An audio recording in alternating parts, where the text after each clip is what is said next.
ఈరోజు దేవుని వాగ్దానం. లూకా రాసిన సువార్త 1వ అధ్యాయం 48వ వచనం.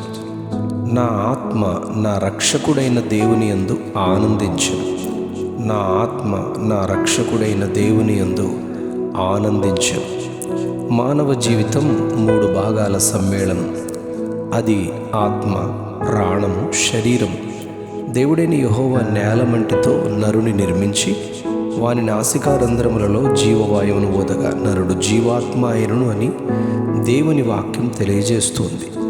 శరీరము మన్ను నుండి సృజిస్తే ఆత్మ దేవుడైన యెహోవా నోటి ఊపిరి నుండి పంపబడింది. శరీరము ఆనందదాయకంగా ఉండాలి అని అంటే తప్పక నేల నుండి సృజించబడిన ఆహార పదార్థాలు తృప్తిని, ఆనందాన్ని, సంతోషాన్ని కలుగజేస్తాయి అని 104వ కీర్తన 15వ వచనంలో, భూమిలో నుండి ఆహారమును, నరుల హృదయమును సంతోషపెట్టు ద్రాక్షారసమును, వారి మొగములకు మెరుగునిచ్చు తైలమును, నరుల హృదయమును బలపరుచు ఆహారమును ఆయన పుట్టించుచున్నాడు. అవునండి, నేల నుండి సృజించబడిన నరుని దేహమునకు నేల నుండి ఆహారము భూమి మొలిపించునుగా కానీ పలికి ప్రభువు సృజించారు. ఈ ఆహారం నరుని హృదయాన్ని ఆనందపరుస్తుంది.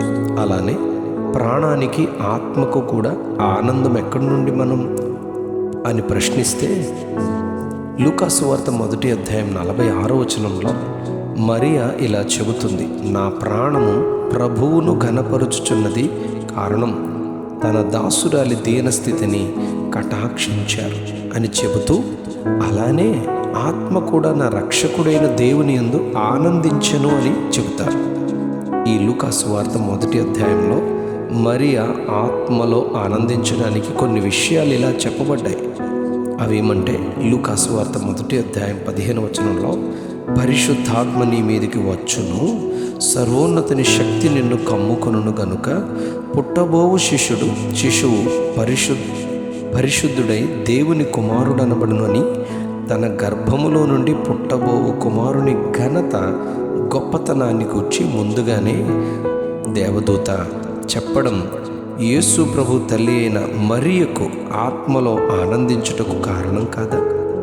అవును, ఆత్మలో ఆనందించడానికి మరియకు గల మరొక కారణం లూకా సువార్త 1వ అధ్యాయం 27వ వచనంలో, యోసేపునకు ప్రదానము చేయబడిన కన్య అయిన మరియ యొద్దకు దేవుని దూత లోపలికి వచ్చి ఆమెను చూచి, దయాప్రాతురాల, నీకు శుభము, ప్రభువు నీకు తోడై ఉన్నాడని చెప్పి బలపరచడం. నిజంగా ఇది మరియకు దేవుని యందు ఆనందించుటకు గొప్ప కారణం కాదా? ఆత్మ సంబంధమైన ఎదుగుదల, పరిశుద్ధత, నీతి, ధర్మము, విశ్వాసము, దేవునిలో ఆనందించుటకు గొప్ప కారణం కదా. అవును, మరియ ఆత్మలో ఆనందించుటకు మరో కారణం. మరియ తన బంధువురాలైన ఎలిజబెత్ గర్భవతి అయి ఉన్నదని పరిశుద్ధాత్మ దేవుడు మరియతో చెప్పినప్పుడు, యేసు ప్రభువు మరియ గర్భములో శిశువుగా ఉన్నప్పుడే ఎలిజబెత్ గర్భములోనున్న బాప్తిస్మమిచ్చు యోహాను ఆ తల్లి వద్దకు ఆమె వెళ్తుంది. ఆ సమయంలో శిశువు లేచి గర్భములో గంతులు వేసినట్లుగా వాక్యంలో చెప్పబడింది. మరియ ఆత్మలో ఆనందించుటకు ఇది గొప్ప కారణం కాదా?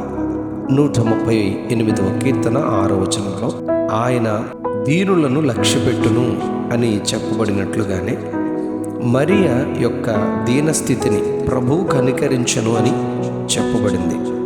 ఇది మరియ ఆత్మలో ఆనందించుటకు ఒక అద్భుతమైన కారణం కాదా? రోమపత్రిక 8వ అధ్యాయం 5వ వచనంలో, శరీరానుసారులు శరీరం విషయముల మీద మనస్సు నుంచుదురు, ఆత్మానుసారులు ఆత్మ విషయముల మీద మనస్సు నుంతురు అని చెప్పబడింది. శరీరానుసారమైన మనస్సు మరణము గాని, ఆత్మానుసారమైన మనస్సు జీవమును సమాధానమునై ఉన్నది అని చెప్పబడింది. కనుక దేవుని పిల్లలముగా దేవుని కొరకు సాగుతూ ఆత్మానుసారమైన జీవితమును కలిగి ఉండి ప్రభువును గర్భములో మోసిన తల్లి రక్షకుడైన యేసయ్యను బట్టి ఆత్మలో ఆనందించినట్లు మనమును మన రక్షకుడైన యేసుక్రీస్తు ప్రభువుని బట్టి ఆత్మలో మనము కలిగి ఉండి ఆనందించుచు అట్టి ధన్యతను మరియ వలె మనమును పొందుకుందుముగాక.